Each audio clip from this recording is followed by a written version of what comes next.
llegado el momento de presentar a nuestro invitado por parte de la licenciatura en Diseño Multimedia. En esta ocasión nos acompaña François Johannes van Eeden.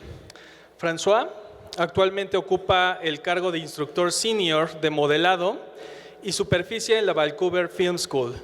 Ha sido instructor del BFS durante más de 10 años. Antes de unirse al BFS, él trabajó principalmente en Mainframe Rainmaker Entertainment. Durante su tiempo en la industria, también se desempeñó como mentor de medio tiempo en BFS e instructor de medio tiempo en el Instituto de Arte de Vancouver, ahora conocido como la Salle College. François ha trabajado en numerosos programas infantiles a lo largo de su carrera, incluyendo varias series como Barbie, Max Steel e Inspector Gadget. Con el tiempo, ha ampliado su conocimiento sobre el software necesario utilizado por los estudios, esforzándose por mantener al día las tendencias de la industria y las herramientas requeridas para destacar en el campo. François, welcome to our university. On behalf of the faculty and design, in particular in multimedia, we appreciate your valuable knowledge. Without further ado, for the moment, I will give you the microphone. Thank you very much to join us now. Thank you. Hello. Hello, everyone. My name is François. As I was just introduced, I'm sorry I don't speak Spanish, or at least a lot of it, so bear with me. My presentation is called What I Learned in the Industry Over the Last 20 Years. We're going to go over a couple of things here. So who am I think we just actually went over that, but I'll go over it again. My education, my first job, and then school again, but this time as a teacher. We'll talk about some of the side projects I've been involved, some of the personal projects I've worked on, and then some of the software I now use. And then we'll talk about what did I actually learn. Okay, so as mentioned, currently I'm the senior modeling and surfacing instructor at Vancouver Film School. I've been an instructor there for the past 10 years. I think it's going on 11 now. Previously, I'd worked at a company called Mainframe, kind of went through a bit of an identity crisis and was renamed Rainmaker. Now I think they're back to Mainframe. Maybe it's just Mainframe Entertainment now. If you've ever seen a show called Reboot, that's the company that made the first fully 3D TV show back in the 90s. During my time in the industry, I was also a part-time mentor with VFS, and I was also a part-time instructor at the Art Institute of Vancouver. I've worked on many children's shows during my time in the industry.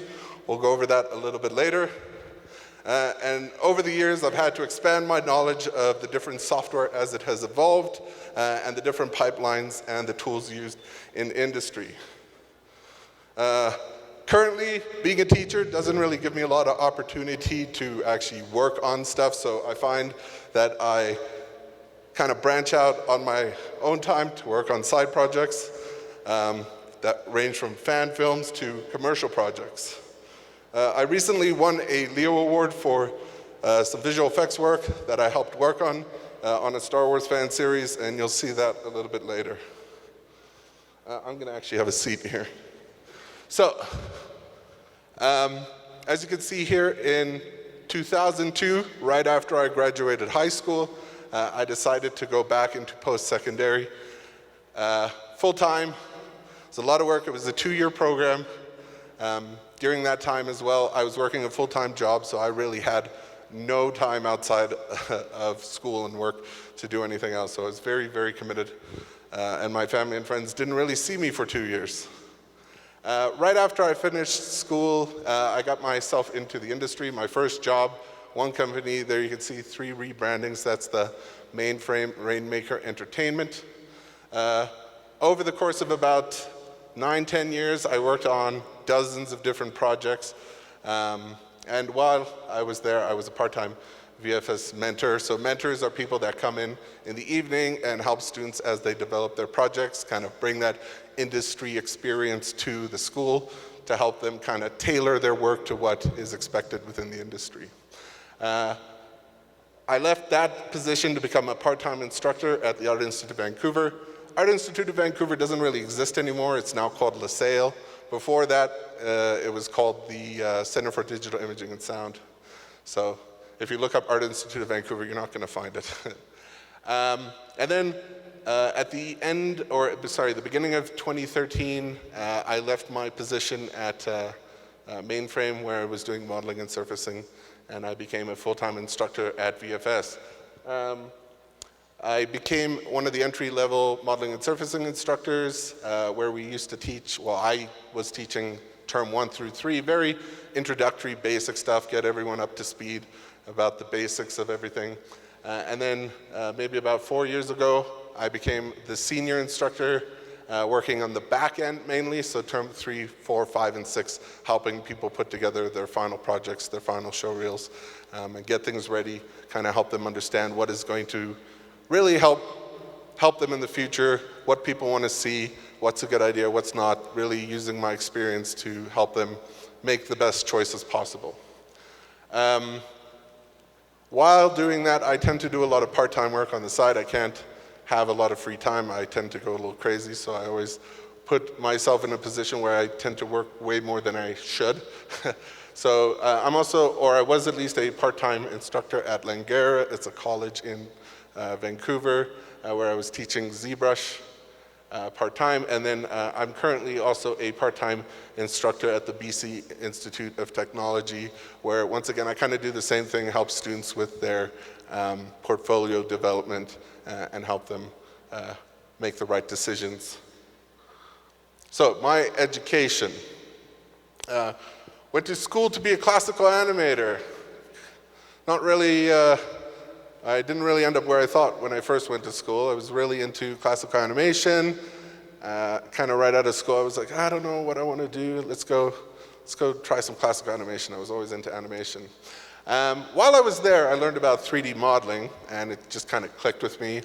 And I lost all sense of urgency to go into classical animation, and I started to gear everything I did into 3D modeling. So I changed my direction. So when I was at school also, we used a package called Softimage XSI. If you ever talk to an old modeler, they all talk about this package very lovingly. It does kind of exist anymore, but Maya's kind of become the predominant software package that TV, film, animation tend to use. So in my early the classical animation years, we'll call them, I spent a lot of time focusing on life drawing, art history, perspective drawing, classical animation, 3D fundamentals, video production.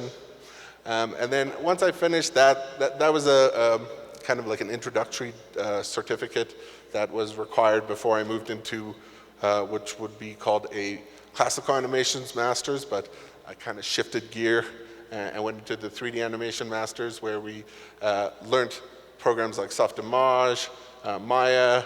We had a specific 3D animation class, and then of course Photoshop. Everyone loves Photoshop.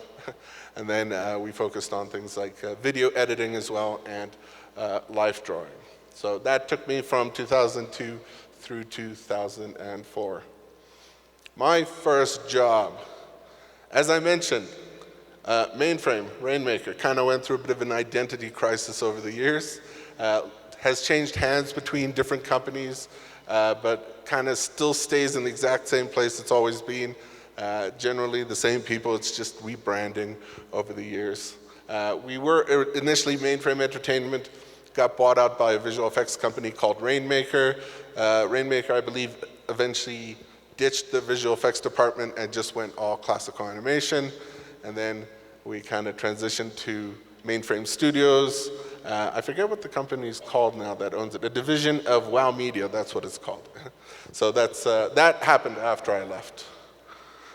These are some of the shows I've worked on over the years. If you've ever watched a Barbie movie between the years of 2002 and 2008, I've probably worked on it. Same with Max Steel, Spectre Gadget, so sounds like a few of you have heard of it. heard of these movies.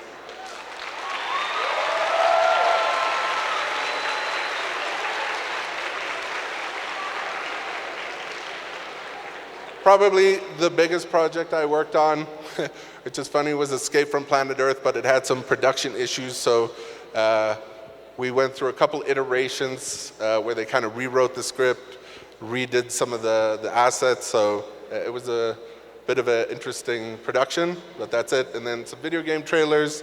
Inspector Gadget, that was actually the first show I ever worked on at Mainframe. And then, of course, some of the Max Steels. This is not the whole list.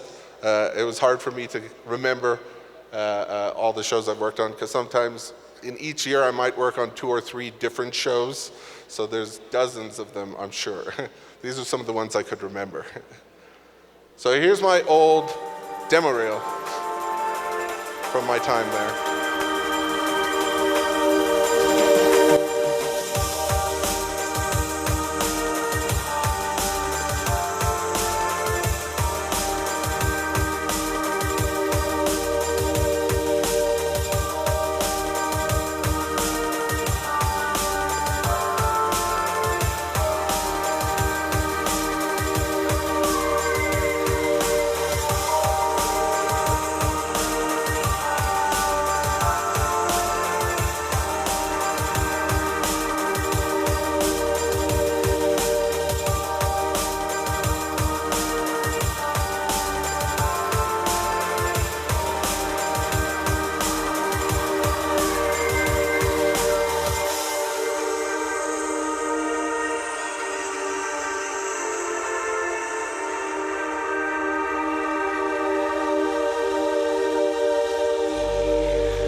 Thank you very much.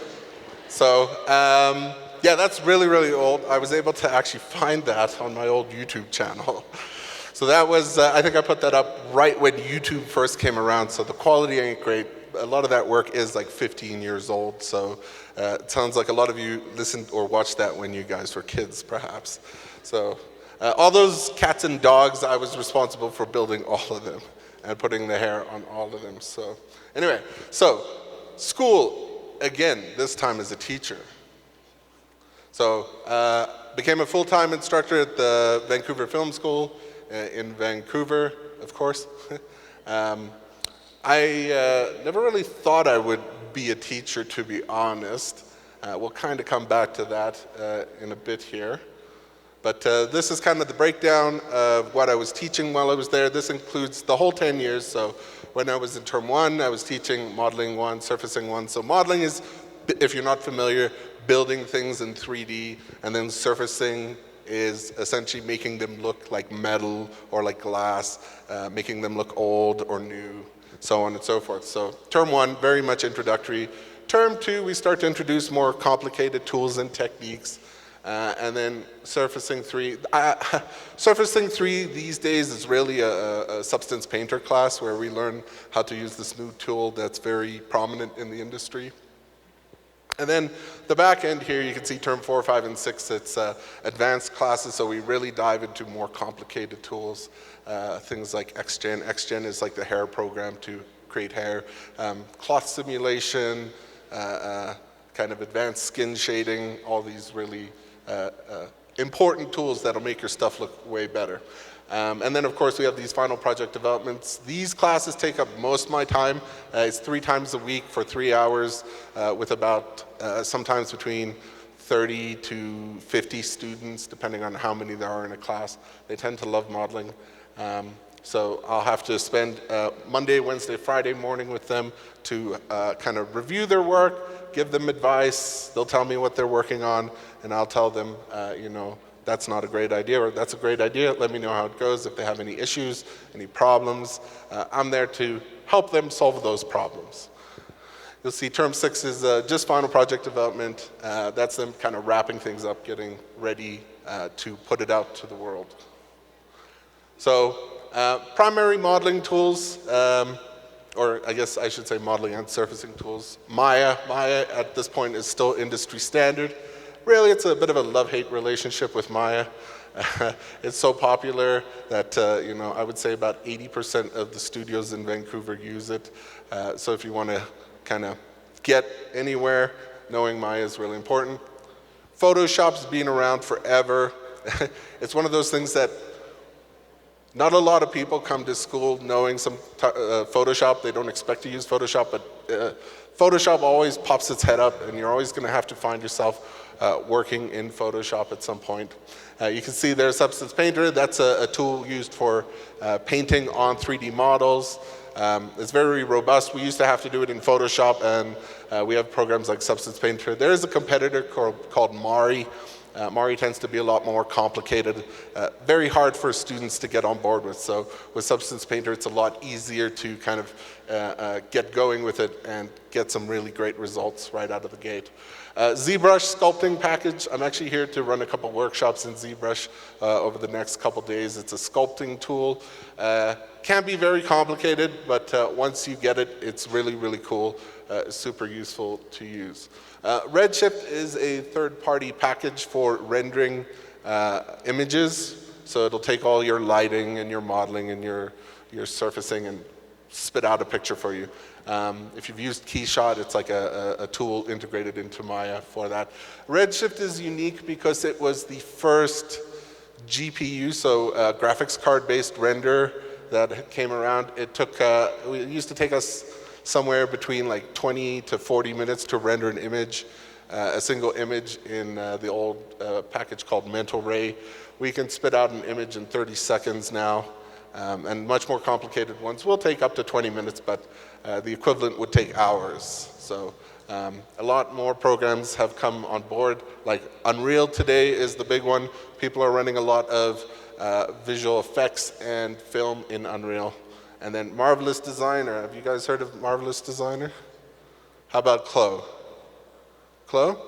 So Marvelous Designer, I'm a big fan of it. It is actually a fashion design tool that 3D artists got a hold of, and they're like, we're going to use it to build clothes in 3D. So the people behind Marvelous Designer eventually figured out how popular it was, so they kind of split it into 2 packages, one for film and games and animation, and one for the fashion design industry. So here you go. These are the 3 different schools that outside of Vancouver Film School that I've worked at. BCIT is the one that I'm currently working at, just on the side. So here are some of my side projects. So these are kind of the substantial ones, the ones where I'm working with a group of people. So the Bucketheads fan series is a Star Wars fan series. I did CG supervising on it, modeling, surfacing, lighting, and rendering. There was a asset for a short film that was being made by somebody I met through the Bucketheads fan series. He was the compositing artist, and he was doing his own short film, and he asked if I could help him out because he's a visual effects guy. He doesn't know how to do what I do, so I said I'd help him out. And then the most recent thing I actually did was I worked on a commercial with an old student of mine who was working for, I believe it's like Fox Mountain Bikes. So he's in their commercial department, but this was the side project we took on, doing this commercial work for this startup athletics apparel in Vancouver.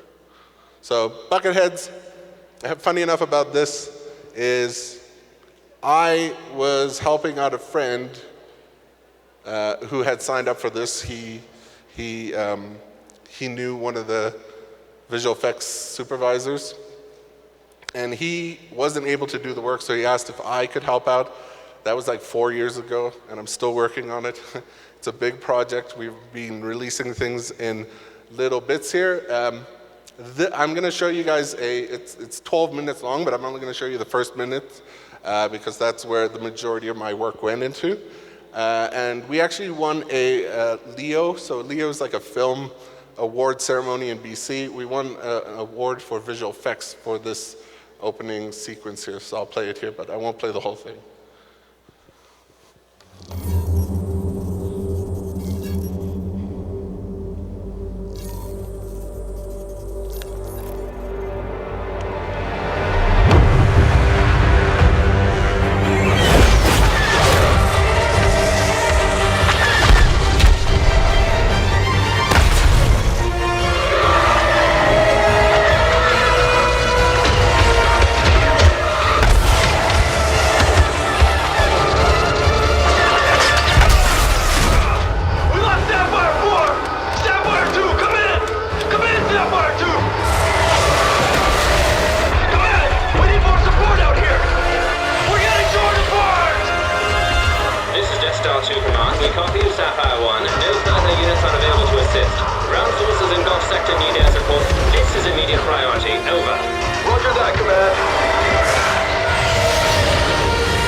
So that project took 8 months for that 1 minute sequence.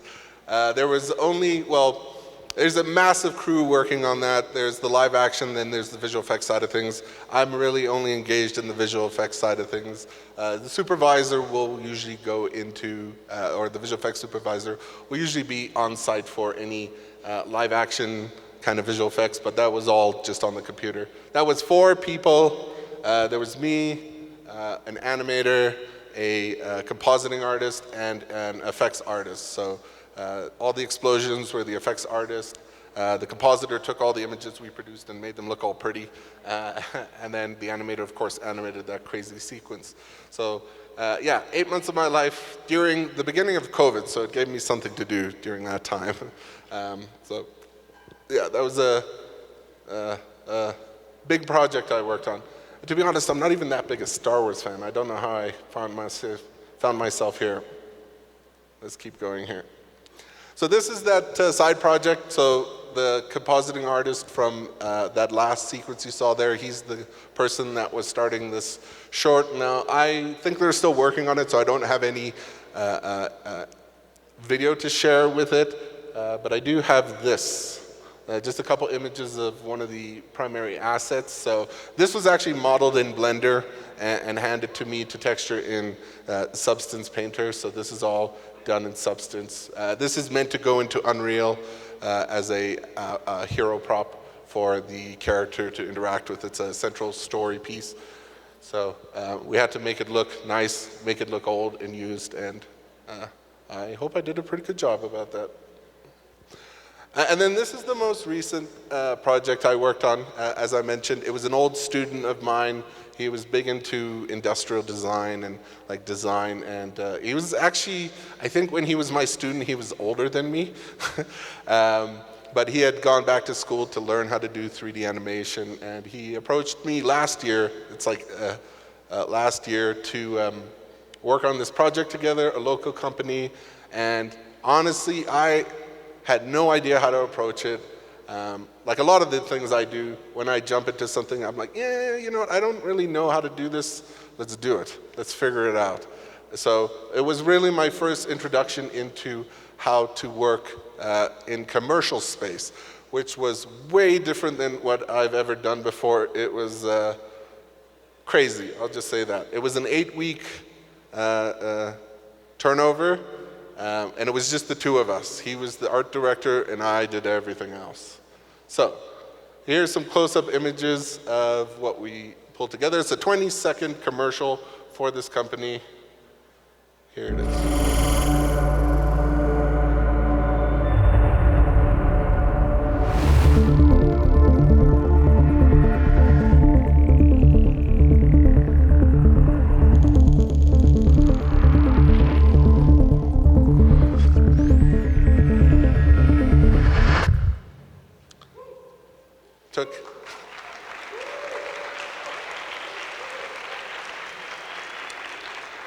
So this came around in a very stressful time in my life. I was working 3 jobs at the time, and I decided to work on this project. Like I said, I tend to work more than I should. I like to keep busy, what can I say? So I was working full-time at VFS, I was working part-time at BCIT and Langara, and then I said yes to this, which in hindsight probably took a few years off my life. But we got it done, a lot of late nights, and I learned a lot. Not only from the commercial process, what clients tend to expect, but also from my student. In the end, I learned a lot about design from this person that used to be my student, something that I hadn't really spent a lot of time doing.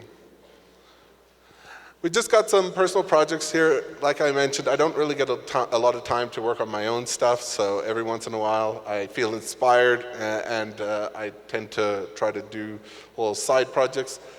Much like with the Stoco and most of the projects I work on, these projects tend to be based around learning new things. There's a new tool that's come out that I don't know how to use. Let's figure it out. Let's try to learn how to use this properly. So here are a couple of them.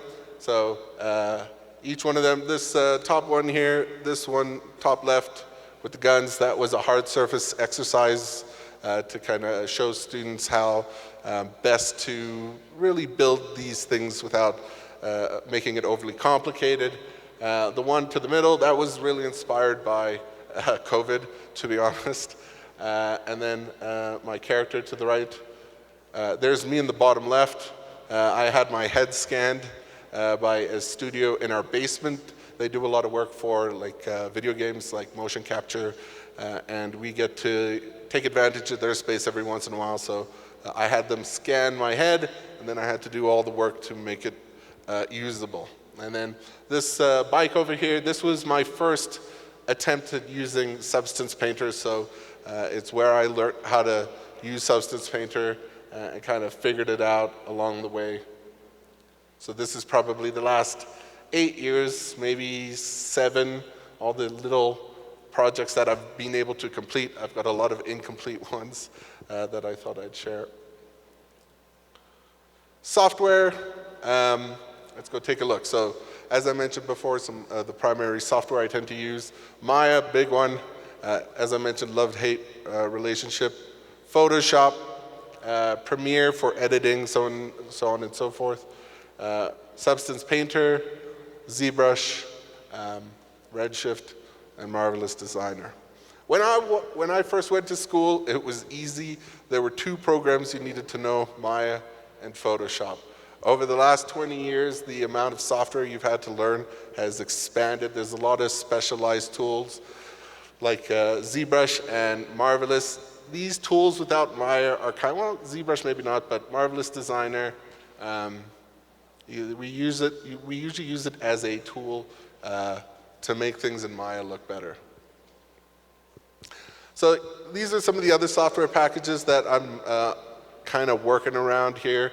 So we have Substance Designer, Substance Sampler, and my new favorite one here is this one called Plasticity.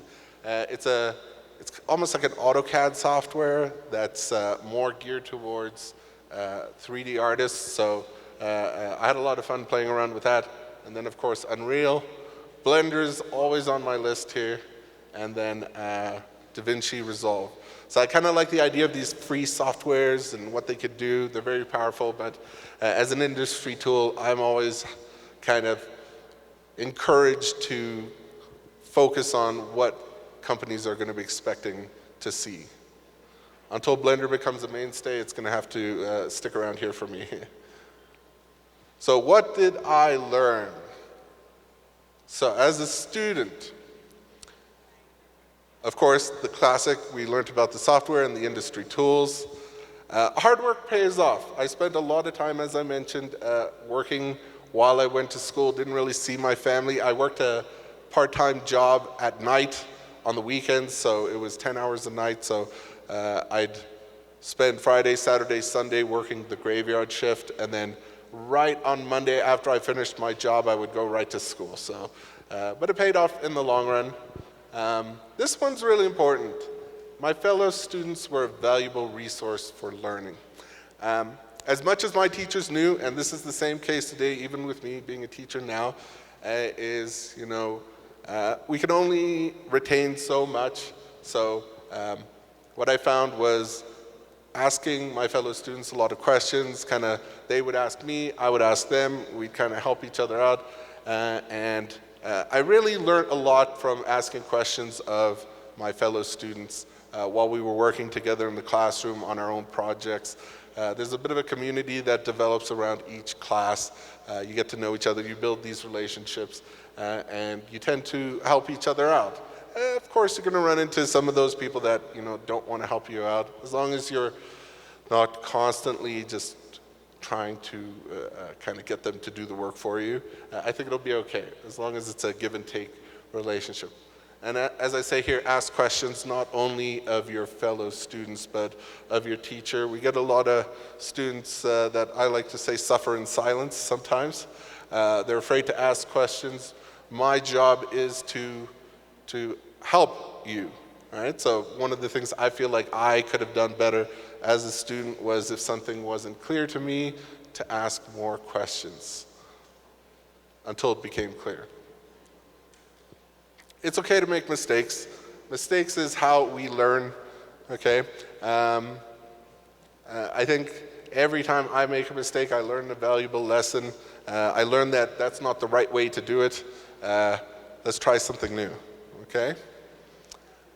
Build relationships. You never know where they will take you. So this is important. As I mentioned, the Stoco commercial that I did was all a result of the relationship I had built with a fellow student, and he thought of me when he was talking to these people about possibly doing a commercial. Every job I got after I got my first job was through someone I had known that had worked with me and thought I would make a good employee or fellow employee. And it's okay not to know where you want to go. You will find your way. When I first graduated high school, there were probably like a couple months where I'm like, I don't know what I want to do. I don't know where I want to go, kind of lost in the world. And then I'm like, hey, you know what, let's go try out this animation. I've always been fascinated by it. I used to draw the little flip books when I was a kid, flip through them, play around with it. Let's get serious about this. And as you saw, when I went to animation school, I decided not to go into classical animation, kind of go in a completely different direction. As an industry professional, of course, there are the important things like pipeline. Pipeline, if you're not familiar, it's like how a company works through certain elements. Like you might start with the initial concept, then you'll have the writers kind of write through a story, and while they're going through revisions, you get the storyboard artists to start to block things out, and then you get the modelers to start blocking things out so that the animators can start working. So there's a whole production line, sometimes referred to as a pipeline, that happens in these companies. So that was something I was never really exposed to in school. We kind of have a small snippet, but because you're kind of working on it by yourself, you're responsible, you don't have to work with other people, it kind of comes back to you. Persistence is important. It's sometimes, things might not be working out how you might hope. It might not look as good as you would hope. You keep working, and it starts to improve. And of course, teamwork, big part of it as well. These teams can be up to, in my department, our team was maybe about 12 people, but in the whole building working on it, especially a big movie can be like 100 to 200 people. So you need to learn how to work with other people. This was a hard one for me to learn when I was a student. Don't take it personally, or don't take it personal. 1 second. Part of your job is going to be to take the art director's or the artist's work and convert this 2D image into a 3D asset, as we'd call it. And you're going to get feedback on it. And this was something I had an issue with early on in my career. You feel like you're being attacked when someone tells you you need to fix it or you need to change it, but really, it's not an attack. What they're trying to do is make you make it better, help you make it better, or help you make it as good as it can be. And so sometimes you just got to learn to let it go. Feedback is not a personal attack. It is a team effort to help get the best product possible. And we still kind of run into this a lot as a teacher. I call it people fall in love with their work. They don't like to hear that there's something wrong with it, that we can make it better, okay? And of course, I had so much more to learn. So this is a reoccurring theme. There's always more and more and more to learn. Things are constantly evolving. Like I mentioned, when I was in school initially, there was Maya, Photoshop, and Premiere. Maybe a bit of Illustrator, but those things. Now there's like a dozen different programs you might want to know. Don't be a jerk, okay? Especially in Vancouver, it's a very small group of people. They all know each other. If you're hard to work with, people will hear about it, okay? And people would much rather work with someone with a little bit less talent that is easy to work with than someone that's really talented but really derails a production. You know, you could have those people that are just incredible. They produce incredible work, but you know, if they don't get along with people, nothing's going to get done. So a lot of the times, the people that get hired and that I recommend tend to be people that show a lot of potential to companies. So I get a lot of old contacts that'll reach out to me and say, hey, we're looking to hire some people. Would you recommend anyone? And I'll go through a list. And I'm usually honest, and I'll say, this person's really, really, really talented, but they can be argumentative. They can be a little hard to work with. And they'll usually say, you know what, who else you got? And I'll say, okay, this person over here, hard worker, shows up on time, listens to what you have to say, does what they're told, shows a lot of potential, and almost 100% of the time, they'll say, that's the person I want. Give me their contact number, I'll take that, okay? So, be easy to work with. As I said, don't be a jerk. Because the next one, some projects are easy and some projects are hard.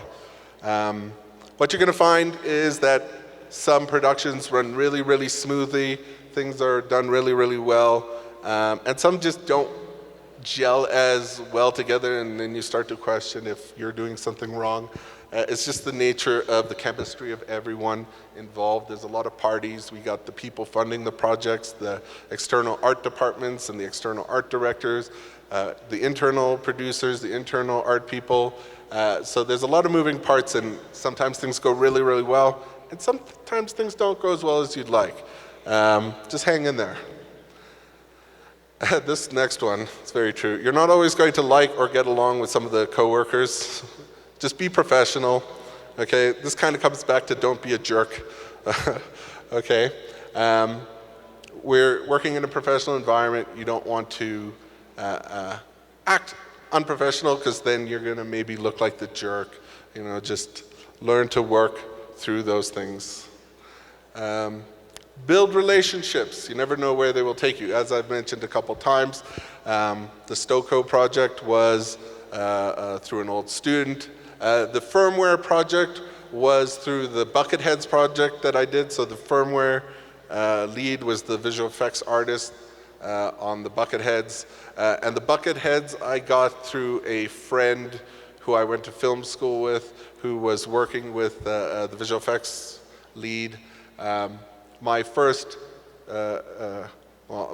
job I had to work for. I had to hand out the resumes and call in, be like, hey, can we schedule an interview if you don't mind, and then have a lot of back and forth. But after I got my foot in the door, it was always people I knew. My first teaching job was given to me by my old life drawing teacher. They contacted me and said, hey, I always thought you'd make a good teacher. And I'm like, I never thought about teaching. Let's try it out. It's a new challenge, something I'm not comfortable with. And that brings us to the next thing here. Change is good and often necessary. By the time I finished at Rainmaker Mainframe, it had been almost 10 years. I had worked on a lot of Barbie movies, and I wasn't feeling it anymore. And I was like, it wasn't a challenge anymore. The challenge was gone. I just knew how to do things, and you find yourself just going through the motions, and you just want to do it, and it's not inspiring work anymore. So what I chose to do was jump ship and choose, hey, you know what I'm not good at, what I don't know anything about, that I want to learn about is how to be a teacher. So that brings us to as a teacher. So of course, once again, new software. So there's expectation of certain software. Like I said, I had to learn Maya. I've had to teach myself how to use ZBrush. I've had to teach myself how to use Redshift. I've had to teach myself how to use Substance Painter. There's no one to really teach me. I'm the teacher. I got to teach myself. Punctuality, that was a big thing. If you got 30 people waiting on you for a class, you better show up on time. So that was a big thing that I learned on. When you have 30 people depending on you, we got to be there on time. Patience, this was a big one. I really did learn how to have to be more patient, especially with new people that don't know much about it. It's been something that I've been working on over the past 10 years, but it's good. Public speaking, this was a big one. I was very shy when I left Rainmaker. Public speaking was not my thing, and here I am in front of you all now. So first lesson I ever had to teach, kind of butterflies. It was very difficult, but like all things, practice makes perfect. I learned how to communicate clearly and effectively in front of people that know nothing about what you are talking about. So it's like you have to be very clear. And then I end up going on to give a lot of graduation speeches in front of hundreds of people, so that was nerve-wracking. Some things will always be the same. So there are some things that haven't really changed very much since when I was a student in film school. Things like life drawing being essential. Really understanding human anatomy if you're going to find yourself working on characters. Photoshop is always going to be there. And then hard skills are just as important. Hard skills are just as important as soft skills. So who knows what hard skills are versus soft skills? What would be a hard skill? So a program like Maya and Photoshop, those are referred to as hard skills. Soft skills are referred to how you interact with people, kind of, how you, how would I say, go about communicating through email, and just like going back to that last couple slides, like don't be a jerk, that kind of stuff. It's like social interactions, working with a team, communicating about what you need. So one of the things we had to learn, that I learned early on, was how to foster an environment for learning. We find out these days there's a lot of what I call tutorial kids. They're looking just for the tutorial on how to do something. They don't really understand what they're doing. They're just following the recipe, but they really don't understand it. So we try to create assignments and exercises that really try to remove them from that. So We have this one assignment in term 2 that I helped create with our creative director. It's called Cartoon City, where we tell them, this is the assignment. You go pick a city anywhere in the world, and you go pick an illustrator, and what we want you to do is we want you to combine those two things.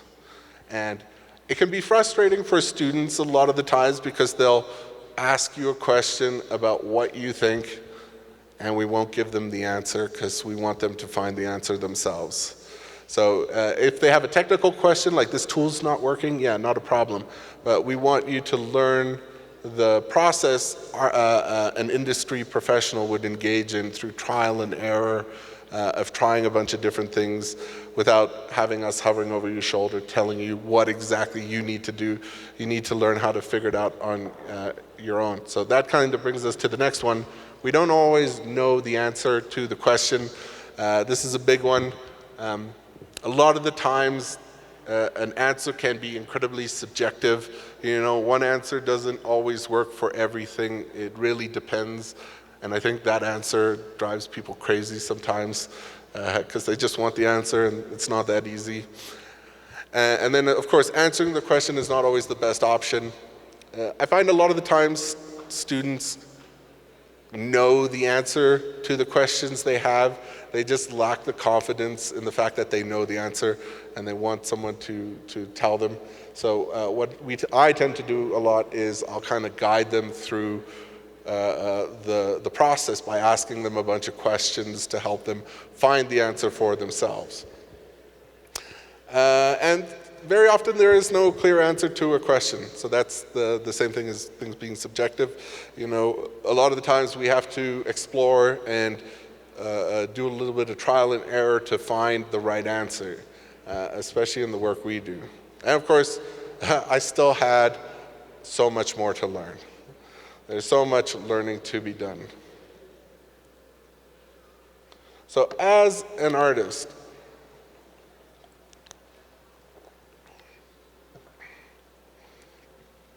some people are just naturally talented, okay? I am not one of those people. But that's okay, because hard work is equal to talent. I don't know if you've ever heard of the 10,000 hours rule. It takes 10,000 hours to master anything. I probably got about 10,000 hours in Maya at this point. Things are always changing, but some things never change. Okay, there are the ever-evolving software, but the fundamentals are rock solid. They stay the same. And this is a big one, I think, in this day and age, is don't be afraid of new technology, embrace it. So a big one we hear this day is artificial intelligence, AI, okay? And I've been through a couple instances where people have talked about this new emerging technology that's gonna destroy what we're doing. A big one back in the day was something called photogrammetry. You could probably do it on your iPhone now, where you take a bunch of photos of something and it'll spit out a 3D model. As is, it's not really usable. There's a lot of work to be done, but it is a very useful tool. That head scan you saw of me previously, that is technically photogrammetry. You couldn't use it the way it was.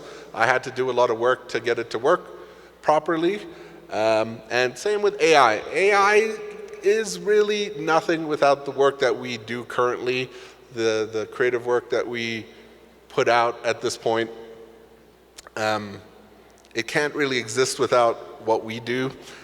So what I recently had an opportunity to use AI to help me portray an image to a student. So he was trying to do this thing in Unreal, and I had I had an idea.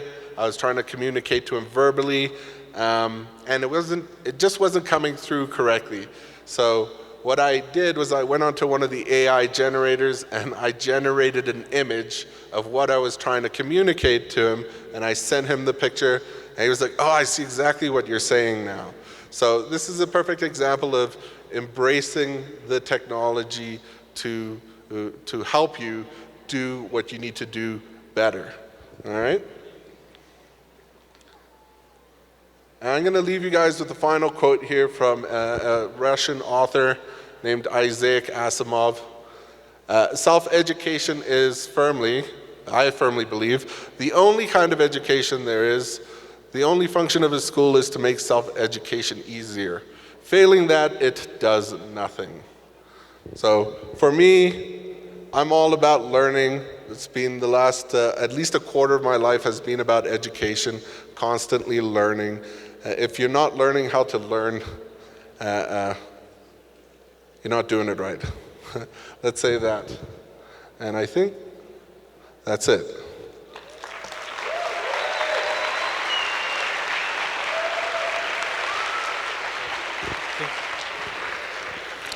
Thank you very much, François. So we're going to pass through a couple of questions here, if you don't mind. So, tenemos algunas preguntas por allá, si nos ayudan con los micrófonos. Sí, muchas gracias.